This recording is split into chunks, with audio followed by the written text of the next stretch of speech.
Welcome to the channel. Today, we're exploring some unbelievable story. Stay tuned and let's dive in. Several years ago, after finishing my engineering degree, I started working at a local manufacturing business. The job wasn't glamorous, but it gave stability, and I eventually worked my way up.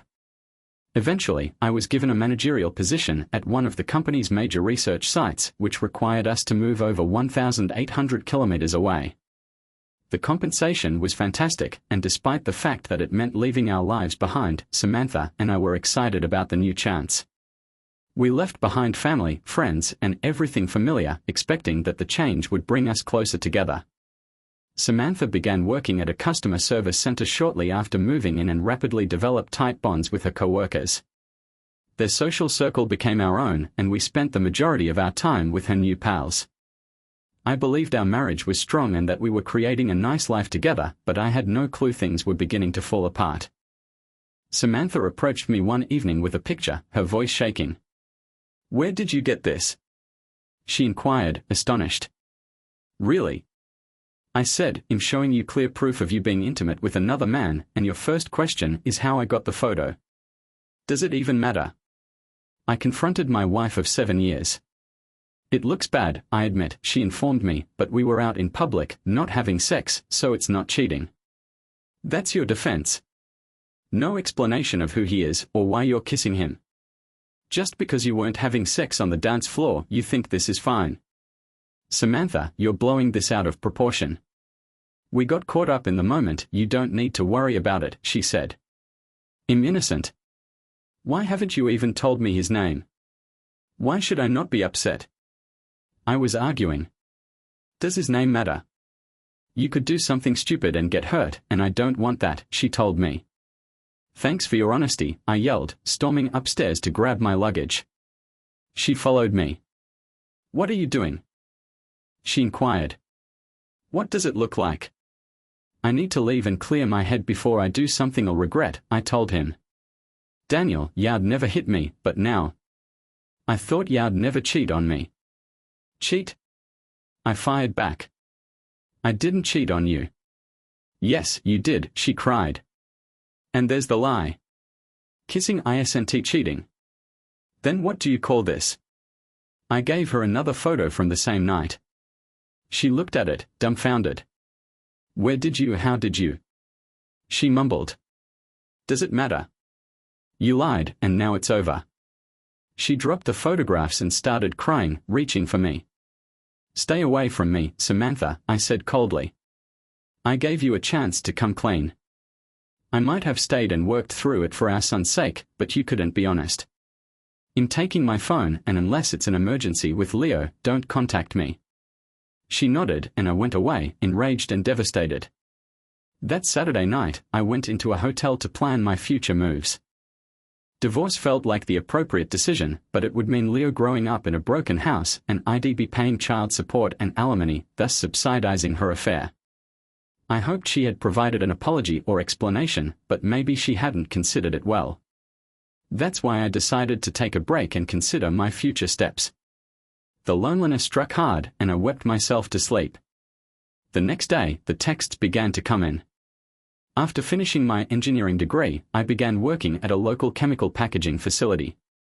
After 6 years of hard effort, I was promoted to facilities manager at a big research institution located 1,800 kilometers distant. We took advantage of the large wage boost and relocated, leaving family and friends behind. Samantha accepted a position at a huge customer service center packed with ladies her age. A year later, we had our son, Leo.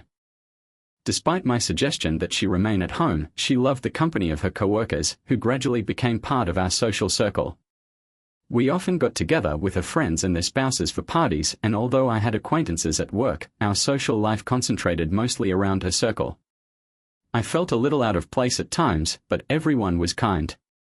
After Samantha had told them about our marriage troubles, those same friends began flooding me with texts, attempting to assist. I was astounded that she had concealed her affair from me yet had no issue informing everyone else. Samantha was the only one who hadn't contacted me, knowing I would block her. Vanessa, her closest friend, led the charge. She asked me to meet them at her home on Sunday evening, but I proposed a neutral location, like a restaurant, where I could leave if things were uncomfortable. They hesitantly consented. I had a motive for attending. I needed answers. Samantha, why did you do this? What were our friends' perspectives on infidelity, and did any of them know about or assist her affair? When I arrived, I observed they had come early, presumably to plan. Samantha instantly up to meet me, but I interrupted her and asked a seat at the other end of the table.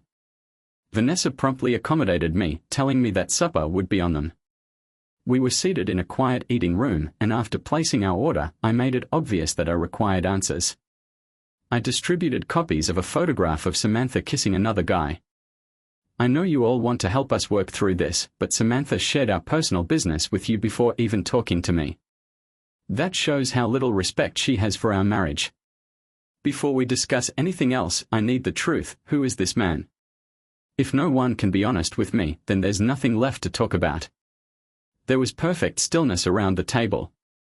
Even Vanessa, who is normally outgoing, remained silent. Nobody volunteered to deny knowing the guy or identify his identity. I received my response. Thanks for your time. I hope someone enjoys my steak because I've lost my appetite. Clearly no one here is interested in helping fix our relationship. I arose and went away. Samantha called for me, but no one else did. It was now clear that our pals were truly just hers. Samantha and the others were taken aback. They had anticipated a quiet chat but were unprepared for my straightforward demand. They'd need a fresh approach to contact me. After leaving the restaurant, I grabbed some quick food and went home. I paid Samantha's babysitter and immediately shifted my clothing and personal stuff to the second bedroom. Over the weekend, I purchased new locks for the spare room and hallway bathroom. I placed them not to avoid talking to Samantha, but to deter unwelcome approaches. After getting situated, I spent time with our son Leo before putting him to bed.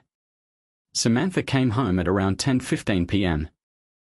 She raced upstairs, delighted to see me sitting beside Leo's bed, watching him sleep. To protect the peace, I waved her off and softly closed the door. She attempted to embrace me while smiling. "I'm so glad you're home. Let me fix you something to eat. We need to talk." "I've already eaten." "Where have you been? With your lover again?"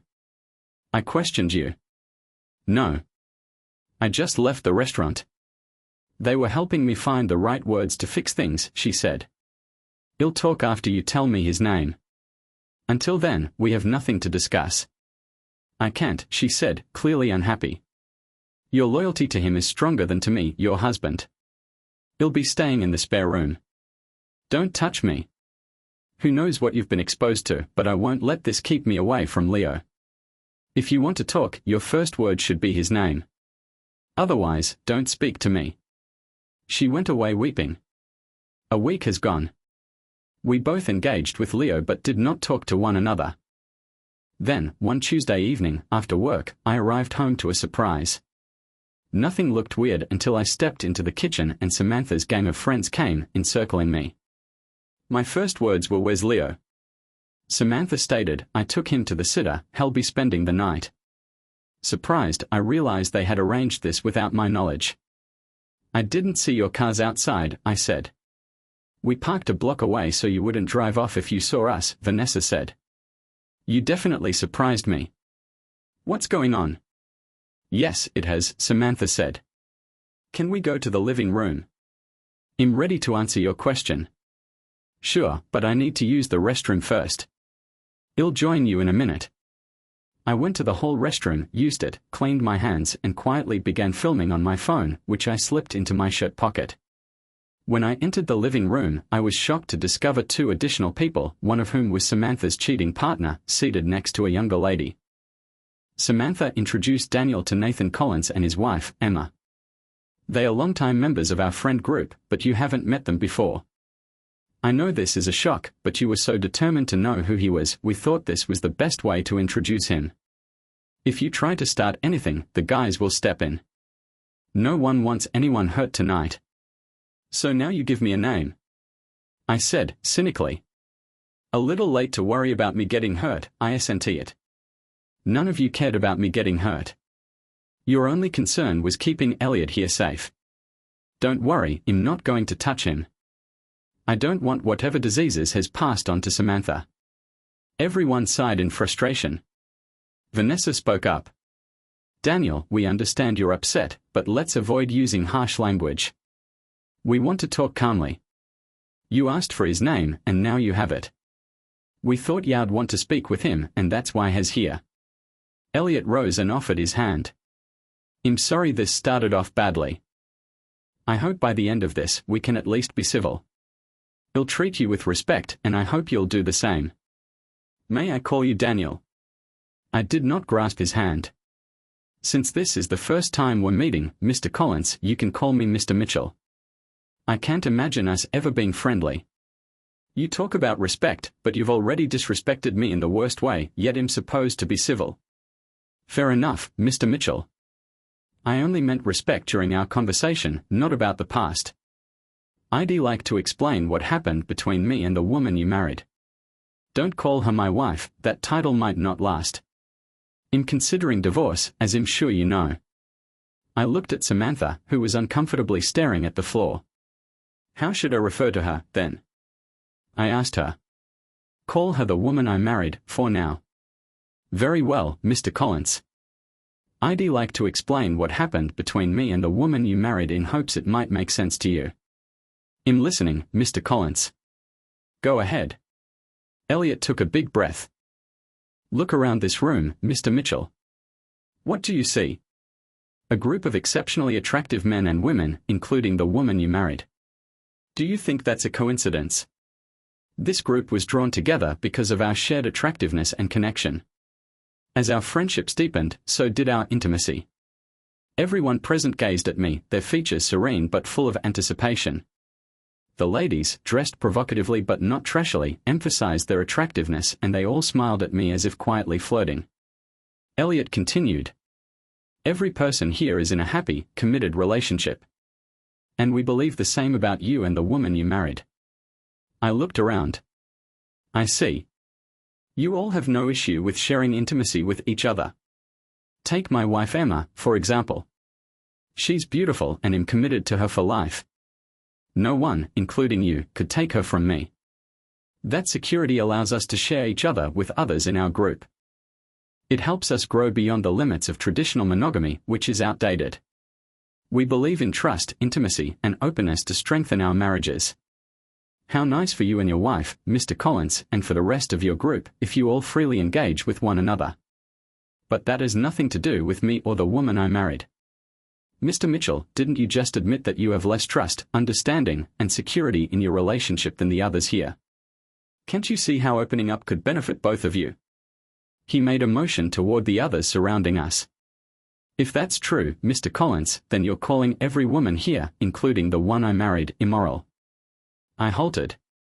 I'm disgusted that you turned her head so easily. A real gentleman never interferes in a marriage like you have. I understand where you're coming from, Mr. Mitchell, but this isn't one-sided.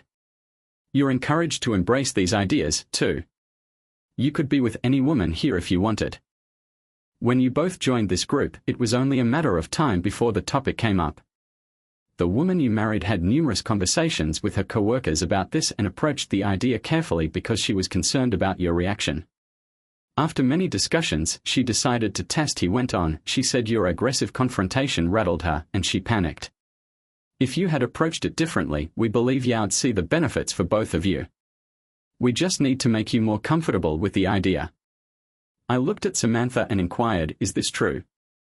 Did you talk to them about all this without telling me, and then decide to experiment with Mr. Collins without discussing it with me first? Samantha hesitantly nodded. I heard how much it strengthened their marriages and wanted that for us. I thought experiencing it with Elliot could help us. My love for you hasn't changed, she added, seeking to reach out to me. I just wanted to show you how it could improve our relationship. Her grin seemed hollow to me. So I'm supposed to believe that one encounter with him turned you into an expert. This wasn't your first time with him, was it? Samantha glanced down, confirming my suspicions. Elliot went in again. Don't you see, Mr. Mitchell? She's realized the benefits, and you could, too. Plus, there are other advantages you haven't considered. Go ahead, enlighten me. Well, she'll gain experience and techniques from her time with me, which will enhance your relationship, too. I see you think you're some kind of expert, don't you, Mr. Mitchell? I'm experienced and skilled at helping less experienced partners, like the woman you married, grow. She'll learn and bring that knowledge back to your relationship. Her time with me and others will expand her horizons. Everyone falls into ruts sometimes. She mentioned wanting to try new things. I turned to Samantha. When did I ever resist trying new things? If you wanted to spice things up, why didn't you talk to me before jumping into bed with him? She said quietly, please don't take it the wrong way. You're gentle and sweet, which I need most of the time, but sometimes I want something more forceful and direct, which Elliot provided. He wasn't trying to replace you. He's just different, and I enjoyed that. It took all my might not to assault the person. My hopes of preserving my marriage for the sake of my kid were dashed. I was enraged within, but I stayed cool on the outside. Now that I was determined to divorce Samantha, my focus moved to obtaining facts to wreak upheaval in the lives of people responsible for destroying my household. I decided to play along, expressing just enough curiosity to give them the impression that I was thinking about accepting their offer. I studied the ladies in the room, my eyes lingering. So, just to be clear, Mr. Collins, you're saying I can have any woman here to fulfill fantasies I've never acted on because the woman I married wasn't enough? Samantha seemed wounded but said nothing. Exactly, Mr. Mitchell. Any woman here is yours for the taking. I've had intimate experiences with all of them. You can even enjoy my wife Emma. She's been trained to satisfy even the strongest desires. He bragged, obviously expecting me to give in. Before making any decisions, I'd like to see what each woman has to offer. I'd like to see everyone in action. The woman I married and I will just observe. The only exception is you and Emma. I want you two in the master bedroom, demonstrating all kinds of physical engagement so I can see the skills you claim to have taught her. Elliot was taken aback. How should we decide who pairs with whom? I smiled and started connecting them up with new companions. I avoided matching ex-couples since it wouldn't have contributed to the mayhem I was hoping for. Elliot turned to face the group, still surprised. Well, everyone, this is our chance to prove to Mr. Mitchell that we're serious. Are we all on board? They nodded and proceeded to undress. The couples took seats in the living area, and Samantha and I went upstairs with Elliot and Emma. Mr. Collins, you and Emma can make yourselves at home. Samantha will watch while remaining fully dressed, hoping to learn something. He'll be checking on the action downstairs, so don't hold back, I told you.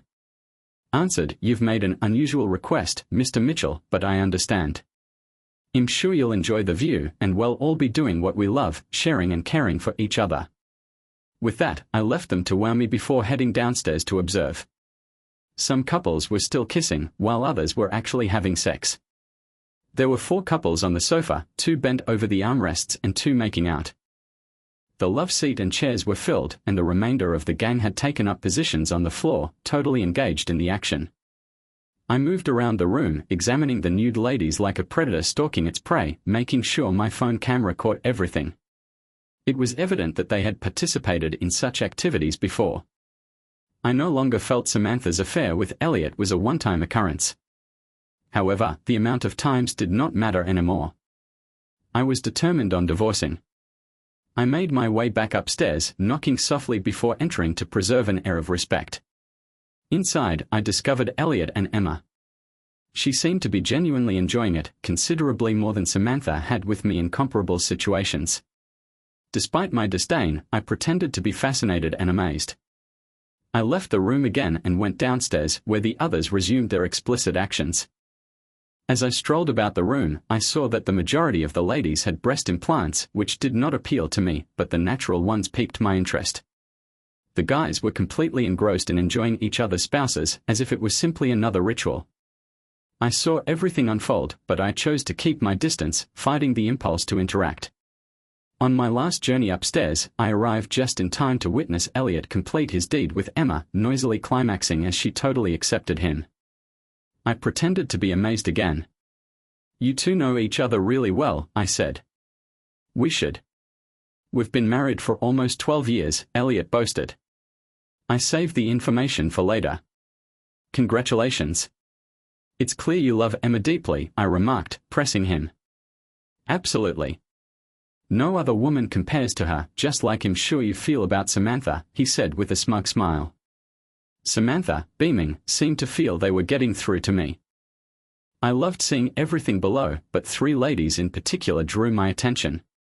It would be difficult to determine which to choose first. Why choose just one? We could arrange for you to have all 3 once you decide to join us, Elliot had proposed. 3 women at once. That's always been a fantasy of mine, I said, appearing to be enticed.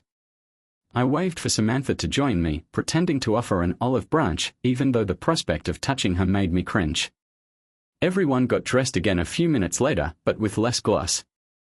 Samantha and I stood facing the group, who seemed happy with my apparent shift in attitude. Daniel, have you come to see things differently now? Elliot was asking. Will you and Samantha join us at this new level of intimacy? You won't regret it.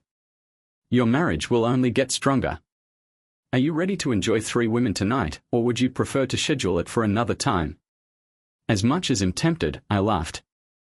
I need more time to process everything. Samantha and I need to talk privately. Once we've sorted things out, we'll let you know. Elliot, obviously dissatisfied, faked a grin. He didn't anticipate the delay, but he had no alternative.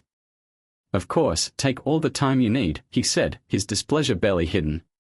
3 enormous guys seized me and held me tightly, blocking any escape. I wasn't in danger, but the maneuver threw me off guard. Samantha approached, took my phone from my pocket, and started erasing the film's ID taken. Daniel, we really do want to trust you, but until you're fully part of our group, we need to protect ourselves. It was obvious you recorded 2 nights' events and we just can't risk that, she told us. Samantha nodded as Elliot questioned, is it gone? All of it? Yes, there are no recordings left, Samantha replied, returning my phone to my pocket. Samantha was clearly dedicated to the gang and had chosen to side with them over me. Elliot had wished for me to project a defeated expression. Elliot continued, don't be upset, Daniel. I believe you recorded it to help decide who to pick when you join us, but we can't take that chance. I'm sure you saw enough to make your choice without the recording. Let us know when you're ready. He gave me a slap on the back, and the group disappeared silently. Several of the ladies flirted on their way out, mouthing call me as they went. When they were gone, I grabbed my keys and left. Where are you going? Samantha inquired. To pick up Leo, I responded.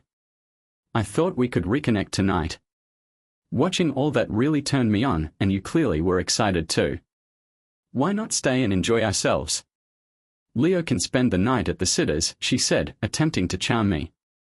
I miss my son. Clearly, you don't, I said, disregarding her wrath as I walked away. I headed to the Brooklyn Grill, hungry after skipping supper earlier. I ate my supper while pondering on the evening's events, hoping everything went as planned. Later, I picked up Leo, who was delighted to see me. Samantha informed me when he was settled that she was preparing something light for us to eat, but I told her I had already eaten. Clearly angry, she avoided me so as to not disturb Leo. We were both ready for bed since we had worked the following day, but she still wanted to speak. Daniel, you seemed interested in Elliot's offer earlier, but now you're avoiding me. What happened? She said. I'm glad you asked. Let's go through some questions to help clarify things, I told you. Go ahead, she said. Earlier, 3 men grabbed me in my own home, and you didn't say a word. Right? It wasn't like that, she said. Yes or no, Samantha? Did 3 men grab me? Yes, she said softly. Good. Now, did I ask you to take my phone and delete anything off of it? No, she said gently. Exactly. So, you stood by while I was restrained, took my phone, and deleted recordings at someone else's request, not mine. Is that true? Yes, she confessed again. One last thing, no one in that room told you to delete anything, so you must have agreed to do that beforehand without my knowledge. Is that correct? Samantha gazed down at her feet. Yes, that's true. I didn't think of it that way, but you're making it seem like I betrayed you. It was a betrayal, Samantha. Let's revisit your earlier questions. Why did I drop you, and what gives? I responded. The truth is in your own answers tonight. You've shown that you're on their side, not mine. Not ours. Now, if you don't mind, you'll be going to bed alone again. I don't want to be around someone who so casually stabs me in the back. I left her weeping in the hallway and shut my door. Around 4 a.m., I heard Samantha try the doorknob, but it did not open. Tuesday morning, I asked my colleague Dan, the vice president at work. Do you know a good divorce attorney? One who fights hard for a husband? Please tell me this isn't for you, Daniel, Dan said, frightened. Afraid so. I figured you'd know someone. I've got a good contact, Ted Russ, who handles our legal matters. Let me give him a call. Thanks, Dan, and no need to say it, Daniel, this stays between us. Later that day, I met with lawyer Amanda Preston. She informed me that, although the majority of her customers were women, she battled just as hard for males. She agreed to handle my case and explained the possible consequences. I'd be responsible for paying child support until Leo reached 18, as well as maybe some college fees. I had no reservations about providing for my kid, and we considered trying for 45/45 custody. Regarding alimony, Beatrice said that, depending on the court, I may expect to pay for 3 to 5 years, given our salary disparity. It irritated me to think I'd be paying Samantha while she remained with that bunch, but I had to accept it. Fortunately, we did not own the home, so there would be no property disputes. Samantha might continue to rent it with no links to me.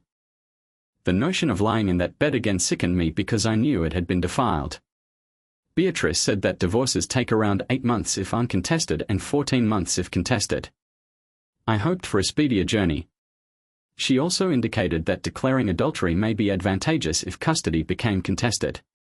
I instructed her to have the documents delivered to Samantha at work on Saturday at 10 a.m. to guarantee her co-workers would see it. We also discussed living arrangements. Daniel, staying in the house with her could be challenging, especially after she served. Are you prepared to deal with that? Yes, I can compartmentalize my emotions, but I want to stay close to my son during this time.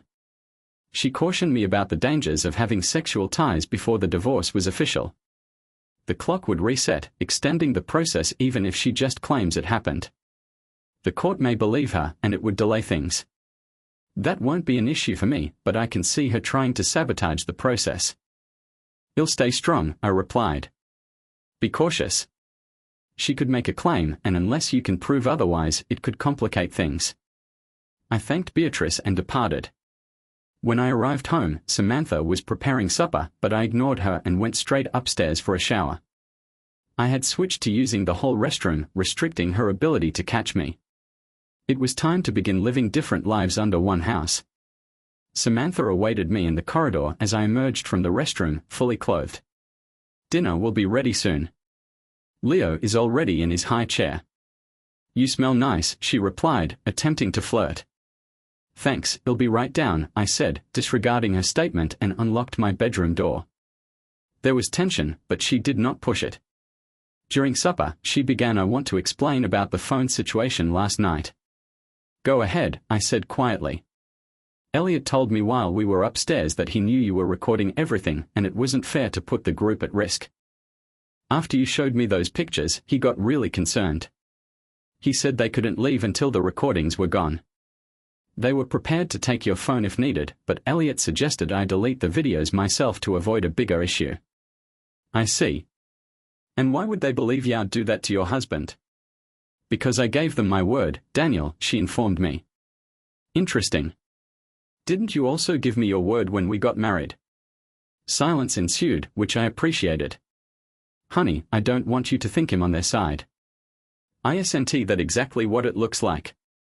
What if those men had grabbed you in our home? Do you think I would have just stood by? What could you have done, Daniel? They could have easily overpowered you. Maybe, but I wouldn't have stood by. I would have fought for you because we were a team. Last night, you weren't on my side. I'm sorry you see it that way, but I've explained why I did it. There's nothing more to say about that, is there? responded the girl. How did you get those pictures, Daniel? I want to know. Wouldn't it be something if one of your own friends gave them to me? How would you feel about that? Who is it? Please tell me, she said earnestly. I can't say, Samantha. I gave them my word, I responded, beaming as I noticed she wasn't moving forward. She altered the discussion. Did you enjoy watching everything last night? Wasn't it exciting? I'm not into group lovemaking. All I saw was people acting like animals. My body may have reacted, but emotionally it did nothing for me. Exactly. It's not emotional for them either. The emotions are saved for their spouses. What you saw was just pure intimacy. We've been invited to join them. It could bring us closer. How's that working so far?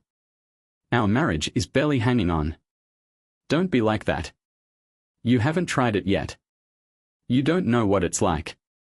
You could try one of the women or even 3 at once, like Elliot suggested. Has our love life been so boring that we need other people to keep us going? It's not about survival, Daniel. It's about enhancing what we already have. What's the harm in that? The harm is in destroying trust, Samantha. You've already damaged our marriage. I don't trust you anymore. Since I saw those pictures of you with him, I wonder what you're doing behind my back now. Why didn't you talk to me about it before sleeping with another man? I knew you'd react like this. I thought if I experienced it first, I could bring home what I learned and make things better for us. So you and Elliot think you know better? That you're more enlightened and I need to be taught how? How condescending. Why don't you let me show you what I've learned? I picked up some new techniques from Elliot and watched Emma closely. It's all to improve our love life, not ruin it. Every time I look at you, I see you with him. I don't want to kiss or touch you anymore. All I see is someone who shared herself with another man. You don't own me, Daniel. You never have. You're right. I thought you gave yourself to me, but you've taken that back. You've broken something in me, and I'm not sure it can be fixed. She began weeping, which stopped the talk. For the following 4 days, I spent my whole time with Leo, relishing every minute. I looked up Elliot and Emma Collins to learn more about them, but all I could discover was an unrelated guy with the same name who was homeless. I would continue searching. I served Samantha with divorce papers at 10 a.m. On Saturday, I attended a facilities manager meeting. I left my phone on quiet since the meeting was several hours long and included lunch. When she phoned, my secretary verified that I was unavailable. I wasn't ignoring her, but I wanted her to have time to comprehend the situation before speaking. When I returned to the office, I saw numerous missed messages from her. I summoned her back, and she quickly began, plainly moving away from the others to speak. Do you have any idea how humiliating it was to be served in front of my friends? Are you really divorcing me over this? I told you it was nothing, Daniel. Why didn't you answer the phone? My secretary should have informed you that I was at a meeting. I am at work, and I just phoned you back. I never refused to speak to you. We can talk about this after work, when we both have time. I don't want a divorce, Daniel. Please do not do this. We will talk tonight. Lauren, goodbye. Later that day, after dealing with some work issues, I left a little early and picked up dinner from Popeyes. I texted Lauren to let her know I arrived shortly after, and I brought Leo inside. She hugged me, but I didn't respond because I didn't want to upset our son. I helped feed Leo and spent the evening with him, knowing a serious conversation was coming. After Leo was in bed, I found Lauren reviewing the divorce papers. She took a deep breath. I am sorry, Daniel. Is this what you wanted to hear? This is the first apology I've received. What precisely are you apologizing for? I am sorry you found out the way you did. I cannot imagine how difficult it must have been. So you're sorry I caught you but not sorry you cheated. Do not put it like that. Elliot said that once you understood, you would join us and appreciate the freedom. Of course he would say that. The issue is that none of you checked with me beforehand. You have more confidence in his word than in mine. You're correct. I should have came to you first. Elliot even stated that after watching your response, he still believes you will come around, but I am not so sure. Can't we end this divorce and get back on track? Are you back on track, Lauren? Our marriage is ended. You ruined everything when you slept with him and then betrayed me by siding with them. Just sign the paperwork and we can both go on.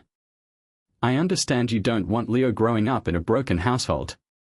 You wouldn't want him calling another guy daddy. Consider that. Reconciliation is best for all of us. You should have thought about it before betraying me. However, it is better for Leo to come from a shattered household than to live in one riddled with facades. Even if we didn't get divorced, I could never be with you again. I can't trust you. You don't mean that. What if I stopped seeing them and cut them out of my life entirely? You and Leo are the most important things to me. I do not believe you, Lauren. You have already lied to me. It is too late. Just sign the paperwork. I will not. I won't give up on us, Daniel. He'll fight the divorce and win you back. It's unfortunate you didn't have such trust in us before you cheated. You've heard the expression, once a cheater, always a cheater.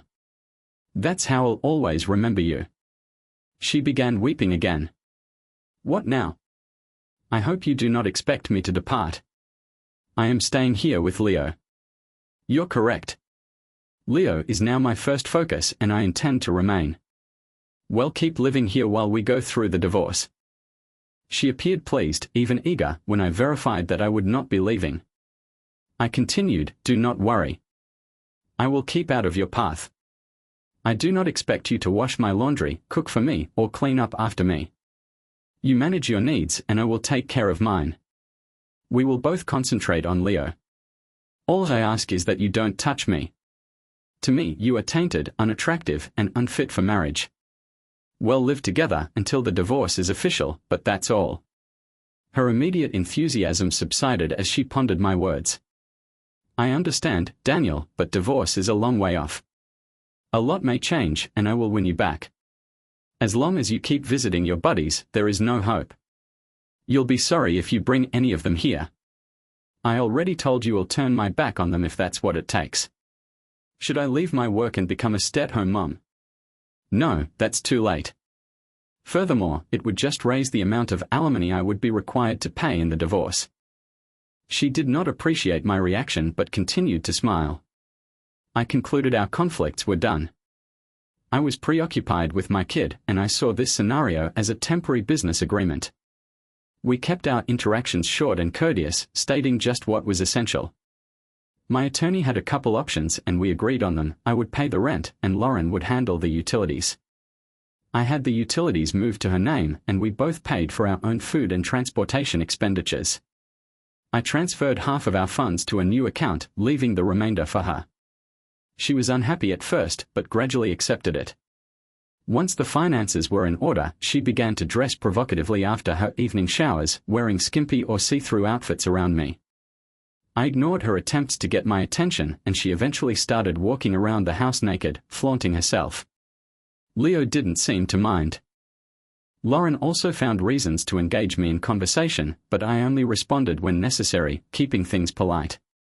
Eventually, she began loudly touching herself with her bedroom door open, making sure I heard, which I found amusing, thinking of her lover instead of becoming aroused. I took care of my own needs privately. One day, I saw that the 3 images of her and Elliot were gone from my drawer. I examined my lock and discovered scratches. She'd probably paid a locksmith to manufacture herself a key. The following day, I changed the locks again, retaining the only keys, and waited for her to realize she no longer had access. After a few months of this stalemate, she began asking me to join her for dinner or a movie, but I always rejected.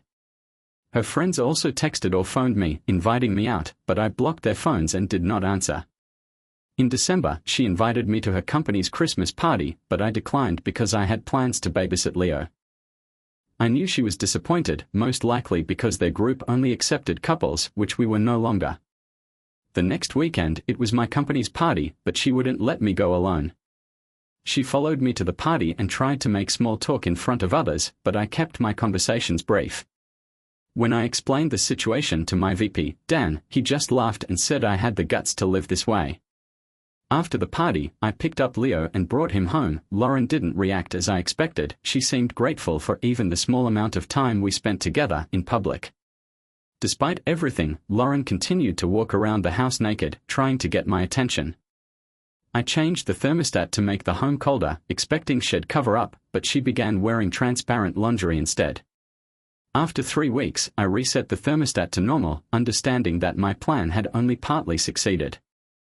I joined a bowling league sponsored by my employer and had a great time, and Leo enjoyed the attention from the ladies there.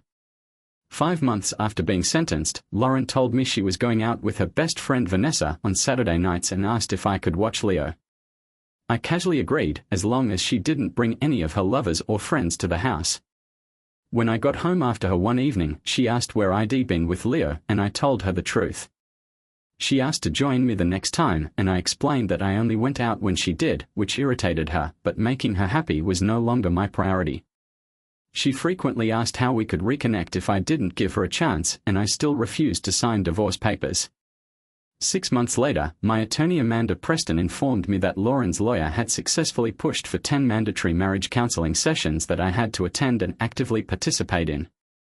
I asked if I could answer each question in the same way, and Beatrice said it didn't matter as long as I responded consistently.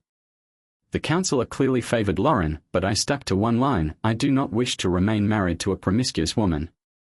Lauren and the therapist got more upset with my repeat, but I followed the rule. After 5 sessions, the therapist cancelled the remaining ones, deeming them fruitless. After the failed counseling, Lauren continued to entice me with her body, dancing provocatively and making loud, exaggerated moans during her nightly activities.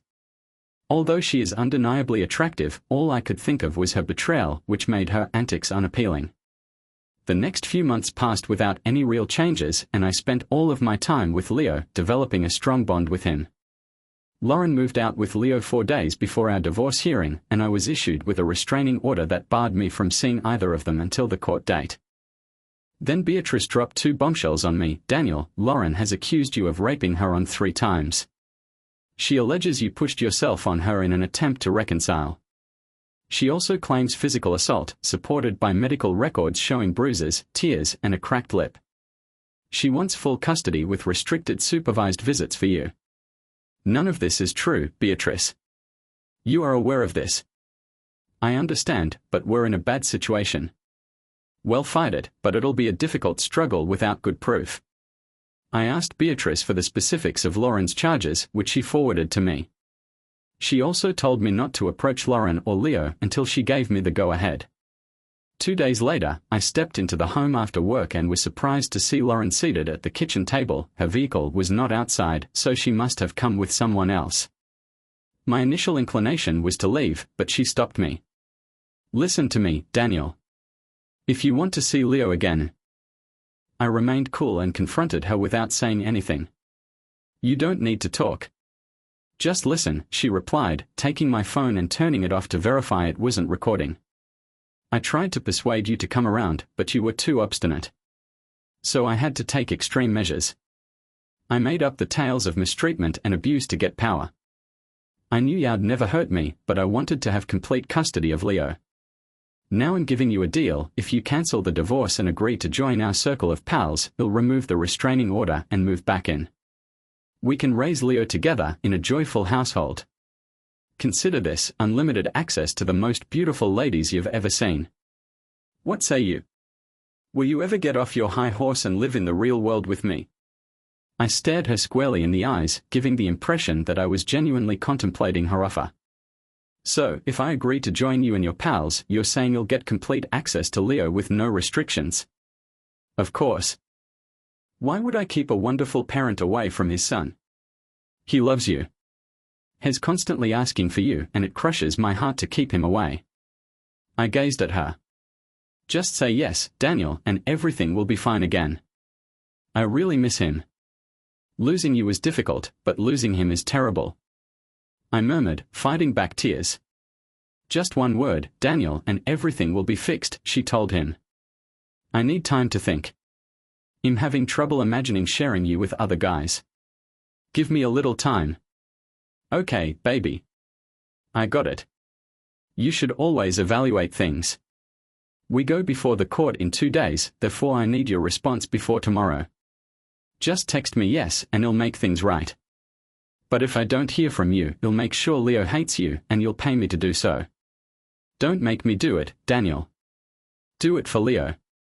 She understood how to strike me where it hurt, my son. I'll give you my answer soon, I informed her, then requested her to go. As she went out, I saw Elliot come up in his gleaming Lexus to pick her up. My attorney, Beatrice, had advised me that my attendance was not essential for the divorce court, but I wanted to go. As I entered the washroom, Lauren came and sneered. You squandered your opportunity, stupid. I will ensure that your kid never learns your name. I'll marry a genuine guy who, unlike you, is not insecure and trusts me. Watch me shred you in court. She spat in my face and went away, leaving witnesses stunned. I cleaned myself off and prayed Beatrice lived up to her reputation. The courtroom was crowded, and as I waited, I listened to a few weird divorce cases. By the time our case began, it was nearly 1 p.m. Lauren testified first, laying out her false accusations of maltreatment and abuse, complete with dates, times, and lurid details. Her attorney painted a picture of me as violent and unfit to be a parent, while Lauren was portrayed as a victim attempting to reconcile. He claimed I falsely accused her of infidelity and that my jealousy had destroyed our family. When Beatrice's time came, she calmly asked, "Are you totally certain about the dates, hours, and locations of these claimed attacks?" "Yes, madam." Lauren said firmly, "I have everything documented on a calendar." "You are testifying under oath that your allegations are true?" "Yes, I wish it weren't true, but it is." "Thank you." "No more questions," Beatrice said. Lauren grinned, certain she had won, and Beatrice summoned her witness. "I'd like to call Mr. Robert Davidson," Beatrice said. When a guy took the stand, Lauren and her attorney were perplexed. McMahon introduced himself as the owner of a private investigation firm hired by me to investigate Lauren's infidelity.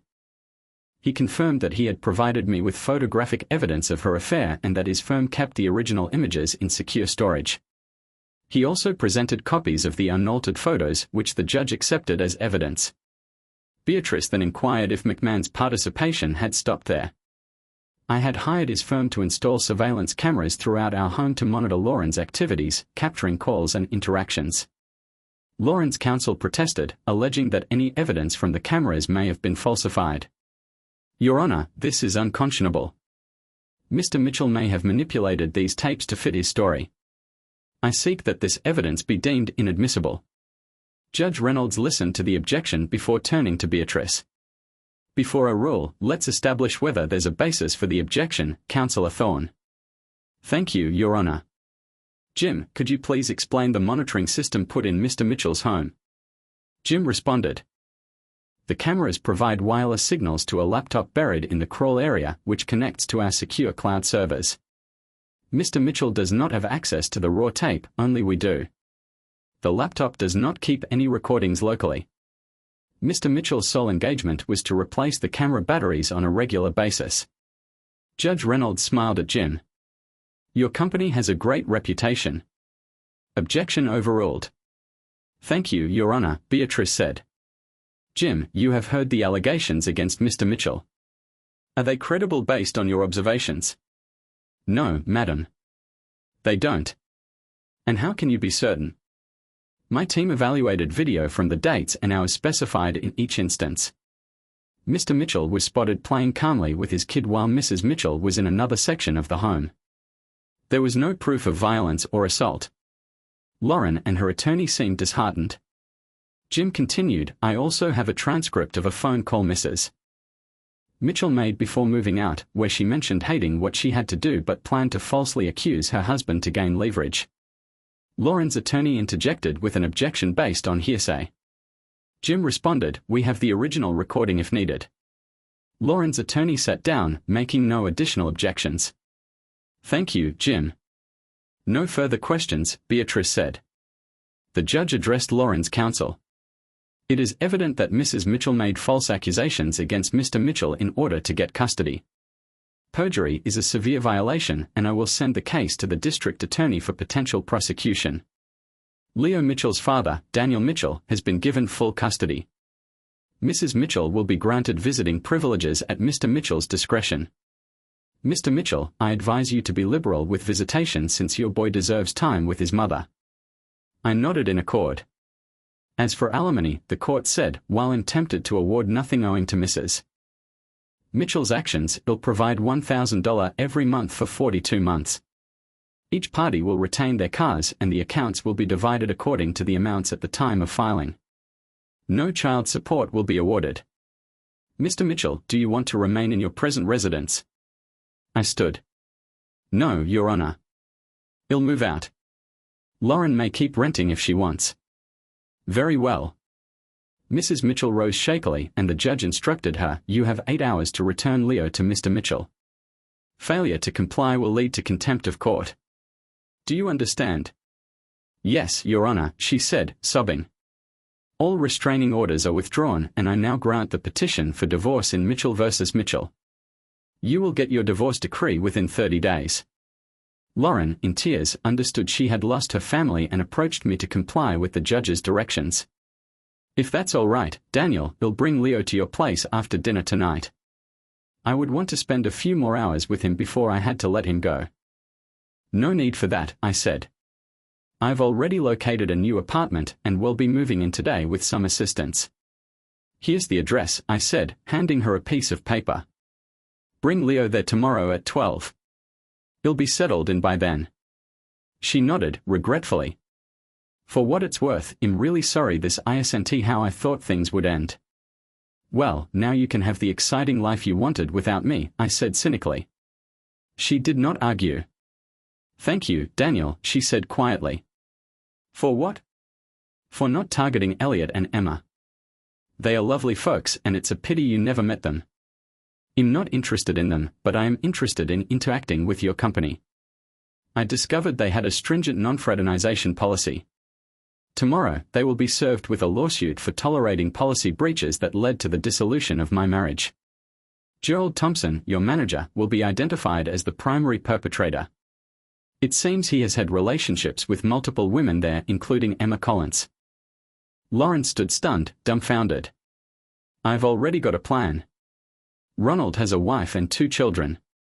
Don't worry, he'll make sure his wife knows about everything, even his affair with you. You could still get your guy if his marriage fails, but he and your pals may be out of work shortly as a result of their quiet and support for him. You are going to get all of us fired. How will I sustain myself, she pleaded. Do not worry. Your employment is safe. I promised your firm that I wouldn't go public as long as they kept you employed. You will be all right. Perhaps you might form a new group with your buddies. Consider all of the amazing possibilities that would be available if I did not limit you. Why would you safeguard my employment over theirs? She asked. Leo needs his mother in his life. Your work may not pay well, but it will allow you to live on your own without relying on me. One day, when he asks how I handled you throughout the divorce, he'll be able to answer I was fair. If you tell him differently, I will provide evidence. Lauren and her pals had no idea that I had known her lover's true name all along, owing to my private investigator. Engineers solve problems by accumulating knowledge, which is precisely what I did.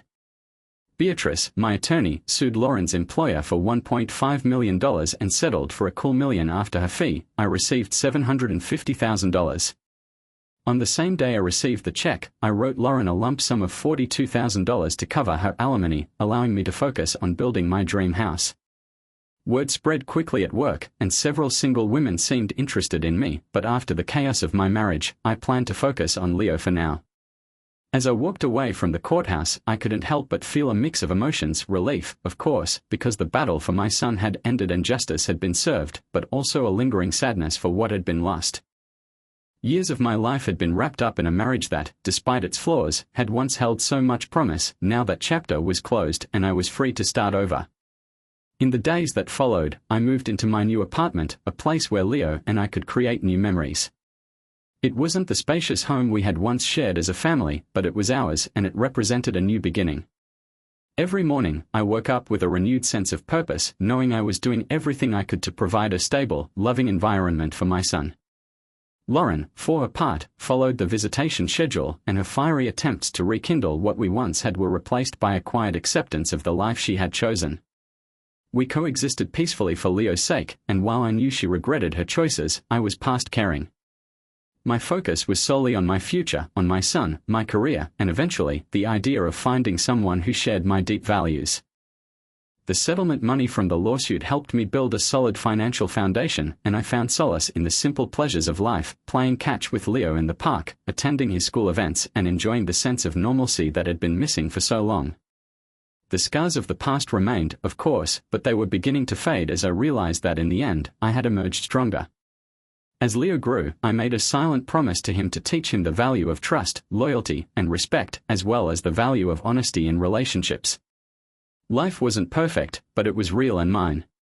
This experience taught me what I would and would not tolerate in the future. One evening, as I stood on the balcony of my new home, watching the sunset, I realized something: I wasn't bitter anymore. Yes, the pain had been real and the betrayal had cut deep, but I was now free to live the life I deserved. The future stretched out before me, full of possibilities, and for the first time in a long time, I smiled, knowing that whatever came next, I would be ready. Thank you for watching. What are your thoughts on the decisions made in this story? Let us know in the comments below, and don't forget to like, subscribe, and click the bell for more.